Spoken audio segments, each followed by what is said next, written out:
Hello, friends and family. Hopefully the audio quality is a little bit better. I hope your day is going well, that your relationships are great, and that you are ready for another segment of A Table for Two. It's going to be a little different today. It's not going to be the usual content. I mean, it's only been 2 or 3 videos. Today I'm going to be talking about happiness. And don't worry, I'm not going to tell you to rub 2 river rocks between your butt cheeks or encourage you to cut all your hair off just to regret it 30 minutes later. We're not in that kind of business, because happiness is a deeper topic than that. So in the past, on this channel, actually quite funny, I focused on the mental and emotional aspect of happiness, where, to sum it up, basically thinking differently and how happiness is all about perspective. But what about the physical and physiological and the environmental? Maybe this person who sits next to you at work, school, or church, that's always miserable, right? That person. Can you imagine that in your head real quick? That one person that's, no matter what, is always a grouch. Think about them. Maybe they aren't happy today because they only had 3 hours of sleep, or they're going through a rough breakup, right? Maybe there's something in their life that's not going well, that's on the outside. So let's dial it back a bit and think, are the basic needs being met? The need of being loved, the need of security, the need of food, the need of sleep. Maybe we are unhappy because we're always hungry, tired, or feeling unloved. I ran across this medical study very recently that concluded that morning folk have a reduced risk of depression by 23%. And each hour earlier that you wake up, the better the benefit, according to the study. So if you're waking up at 5 a.m., kudos to you. That's way better than waking up at 9:30 a.m. Facts don't lie, right? It's interesting. And another study found that early birds are in general happier and have a more satisfaction in life than their counterparts, the night owls.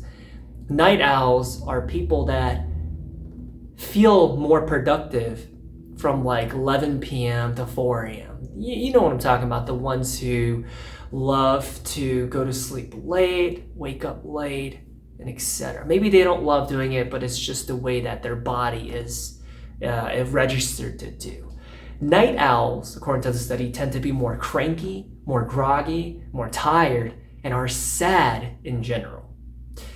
So let's move right along. Why am I even making this video? Because personally, I felt a difference in the span of the past 3 to 4 months of how I felt as an individual, but my outlook as well. Not too long ago, I made a video hey, I'm not happy, but it's not a bad thing. How do I go from that state of mind to where I am today, where it's a lot different? And it's because I started incorporating everything that I'm about to talk about. Before I incorporated these things, my mental clarity was there, my mindset was right, but the physical and environmental basis was not there. So you're not happy. Maybe it's because our bodies are not in alignment with how we were evolved to be, right? To be in sync with the natural sunrise and natural sunset. In 2021, more so than ever, I feel as if, as a society, we have forced ourselves to become nocturnal and night owls. Right? It's common for people to stay up late just to wake up feeling groggy and tired, and as if we never have enough sleep. We are out of sync with how we were designed to be. And what I mean by that is, our circadian rhythm, our natural source of, hey, wake up, hey, go to sleep, is tripping. And our serotonin and melatonin production is all messed up because everything else is out of sync. You're awake when you should be sleeping, and you're sleeping when you should be awake. Let that sink in for a second. Imagine that. The reaction that your body is doing when you do something so artificial and so unnatural. How do you think your body feels? All right, so let's break this down. Let's talk about some of the more environmental things that I started incorporating that changed me from saying, hey, I'm not happy, but it's okay, to saying, you know what? Things might not be going so well, but I am pretty happy. So what are the different potential attributes that contribute to us feeling unhappy, besides the mindset perspective and the mental stuff? The big one, in my opinion, is sleep. If we're talking about bad sleep or sleep deprivation, did you know that this is actually a form of torture used in interrogation?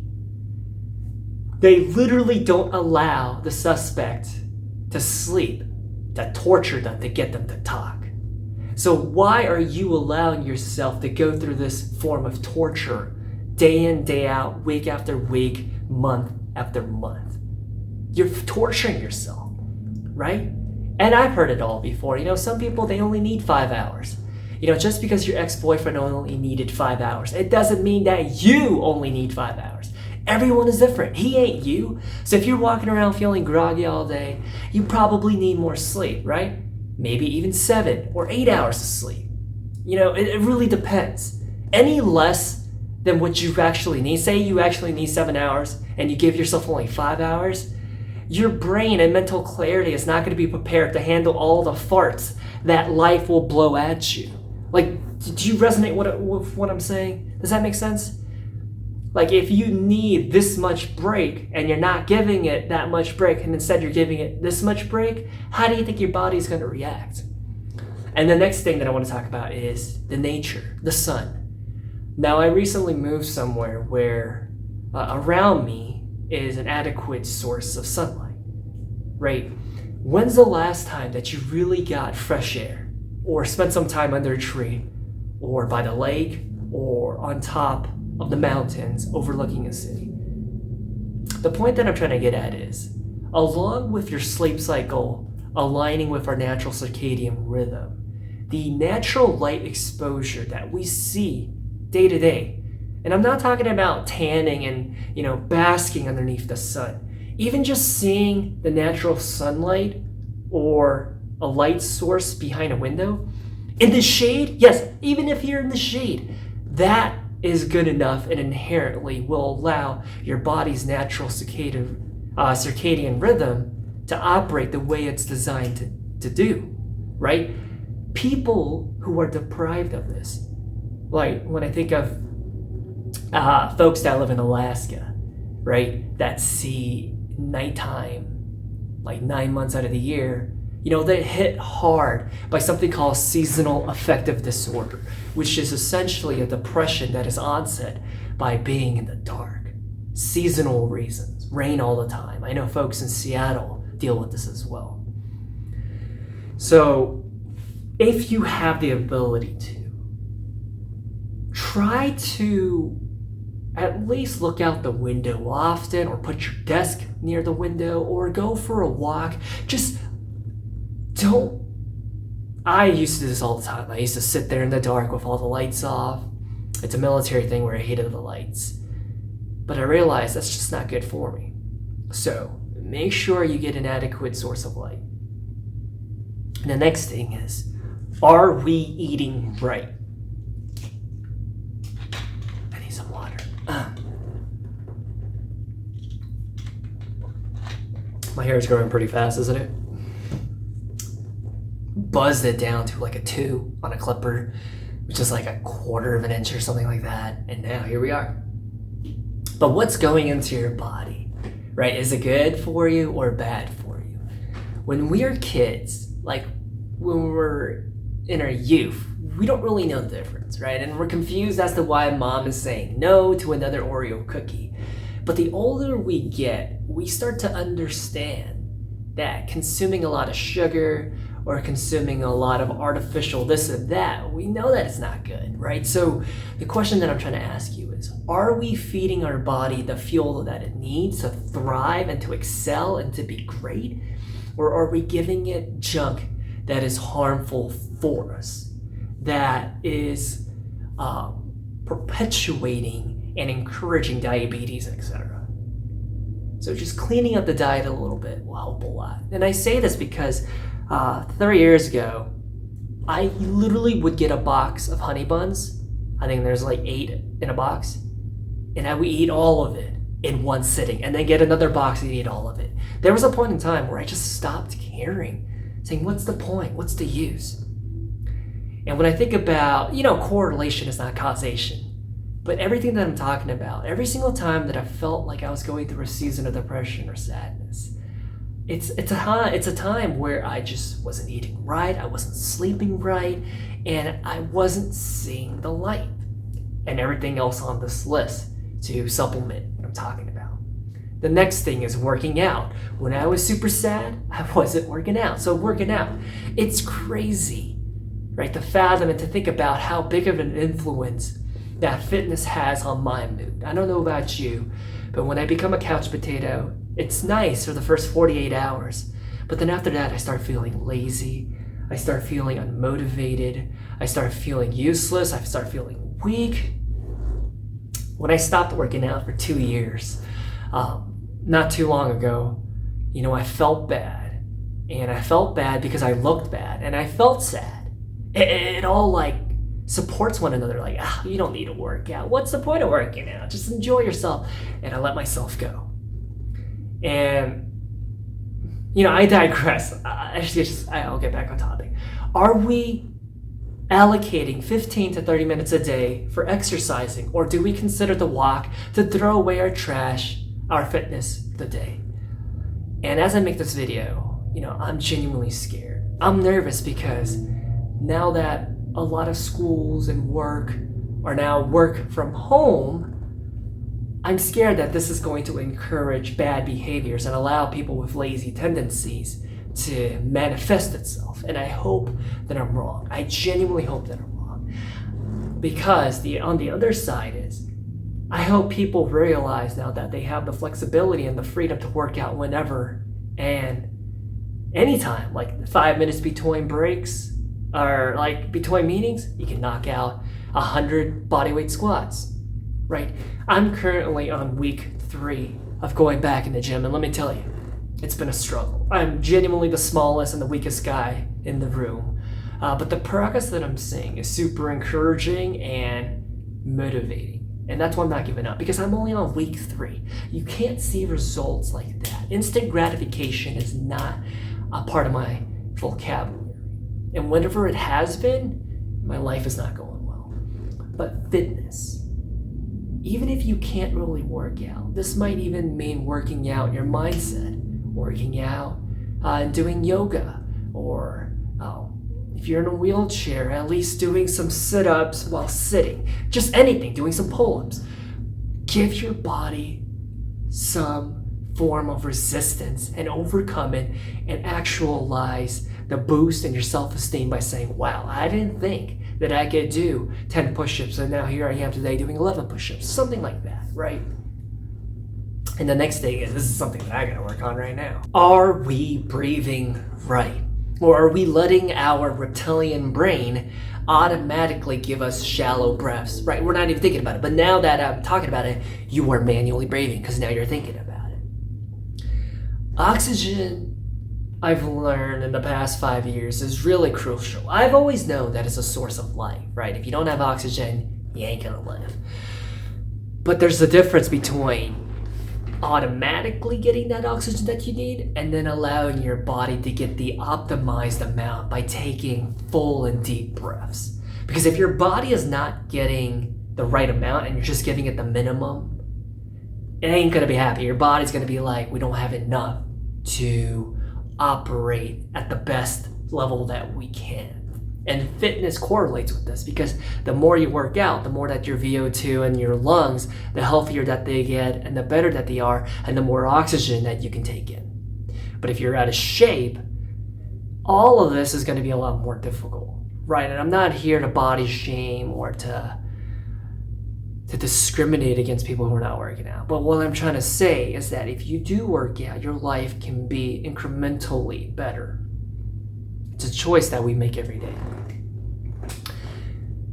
And I feel like, for the most part, a lot of us, right, the majority of us, we're probably walking around with oxygen deficiency. So I think it's really good if we were to take a time out and just take a couple deep breaths here and there, maybe every hour, and it'll make the world's difference. Try it and you'll see. Get back to me and tell me how you feel after you take some deep breaths. Sometimes when we're going through something terrible, it's always best to just pump the brakes and even take a deep breath before reacting. And the last thing, a last contributing factor towards happiness that's not mindset related is passion projects. Do you have one or do you not have one? What am I even talking about? Right? Do you hate your job? This also correlates with that. A passion project is anything that you do because you enjoy it, because you're passionate about it.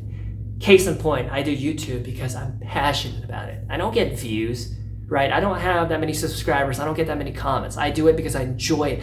I enjoy putting out good into the world. I enjoy connecting with people. I enjoy knowing that I'm making a small impact onto the lives of others. I'm passionate about it. So a passion project, it can be full-time or on the side, such as cutting hair, gardening, working out, listening to music, whatever it is, right? There's many different varieties of passion projects. Just because someone has a passion project, it doesn't mean you have to copy them. You might have a different style or method, or you might derive pleasure in a different way. Unless, the big caveat is, your craft is your hobby. More power to you. Like your full-time job is something that you really enjoy, such as like being a teacher. I like making a difference in my students' lives, and that's your hobby, that's your passion project. Great. You know, another example would be if you love doing makeup and your full-time job is being a makeup artist. Great. Seriously, kudos. But for the majority of us, the 99% of people that are watching this is not the case, right? From my interactions and my time on Earth, I realize that most people have jobs that they don't care for. Some people even despise it, hate it. Other people are indifferent. And that's exactly more so why you should have a passion project. If you hate how you spend 5 to 6 days a week, don't you think it would behoove of you to develop a passion project on the side where you make time to do what makes you happy and give you a sense of purpose? Because if you're going to be spending that much time doing something you hate, you might as well spend just as much time doing something that you love. Right? Maybe it's spending time with family or cooking. Just do what you love. It doesn't have to be 5 days a week, but allocate some time for it. Maybe just 15 minutes a day. Maybe it's every other day. Maybe it's just a weekend. But do it. Have a passion project and do it. Maybe it's having little plants next to your window. Maybe it's collecting shoes. Just do something that you're passionate about and see the difference. You see, this is where I kind of want to wrap it all up. The point that I'm trying to get at is that happiness isn't a one and done kind of a thing, where after you achieve an event or you graduate from school or you get your dream job or you finally attain what you always wanted, it does not equate to you being happy forever. Happiness and feeling sad is a balancing act. It's always going to be there. There's different seasons that we walk through. None of us are fortunate enough to always be in a season of love and happiness. Even the biggest celebrities that you can think of, you might imagine them having it all. The fame, the money, the looks, the love. And some of them are still depressed deep down inside. None of us are immune to sadness. So if you want to be happy, it's like working out, right? It's going to be an everyday thing. It's going to be hard. It's going to be difficult because there's so many reasons to be sad and depressed. Maybe it's a birth defect. Maybe it's an illness, your living situation, your appearance, and many other reasons. But that's exactly why we have to fight the good fight to stay and try and remain happy. Because what's the benefit of being sad all the time? Being a negative Nancy, complaining, moaning? What good is it to never laugh or to enjoy life? Because there's so many reasons to be sad, I think we have to try just as hard to be happy. Because if you allow yourself to be sad, I've been there before. Waking up every day feeling sad, not having a reason to go on, it's not fun, right? So we have to try. We have to muster up the courage to develop the mental fortitude and the perseverance to say, hey, I know all of this is going wrong, but here's the reason why I'm laughing today.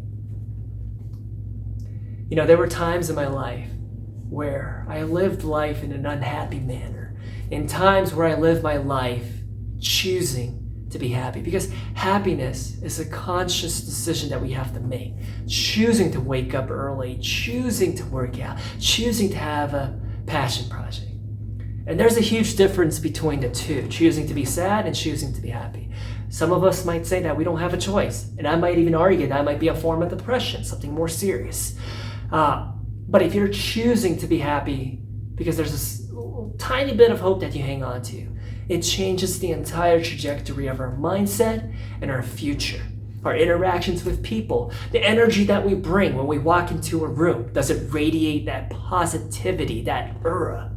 Or does it drain the energy of everyone around you, saying, oh, I don't want to sit next to her because, first of all, she's coughing and she's not covering her mouth, but also because she's always complaining, right? And absolutely, you're right. I don't live in a fantasy land. There's always going to be ups and downs, no matter what, right? It doesn't matter who you are. You can't always be happy because things happen, right? People get sick, financial problems happen, your favorite pet that you grew up with passes. But what I'm trying to get at is to stay miserable and sad all the time because of that. It's like a sickness. It's a sickness that manifests in all areas of your life. Your productivity at work, your ability to learn in school, the way that you give love in your relationships, your outlook in life, your career. So here's the thing. If you're tired of being unhappy, give some of these, preferably all of these, a try. Give it your best effort to say, I'm tired of being sad. I'm going to make a difference. So before I close this video out, the disclaimer that I want to make is, just because you make these physical, environmental changes in your life, it does not mean that you're going to be happy. You might be like, what's the point? Right? But let me explain myself. I met many miserable people that did all of these things, that were in the military, right? We woke up early, we saw a lot of nature, a lot of sunlight, we ate right, we worked out, and that's because happiness, right, is not just a physical, environmental thing. Happiness is also a combination of your mindset, your perspective of how you interpret the world as a disaster or an opportunity for growth, but also alongside with these environmental and physical attributes that are within our control. It takes see how difficult it is? And that's why I feel as if a lot of us choose the easy way out, which is just to be sad and say, accept fate, to say it sucks and it's going to suck. Because choosing to be happy amidst all the storm is hard, right?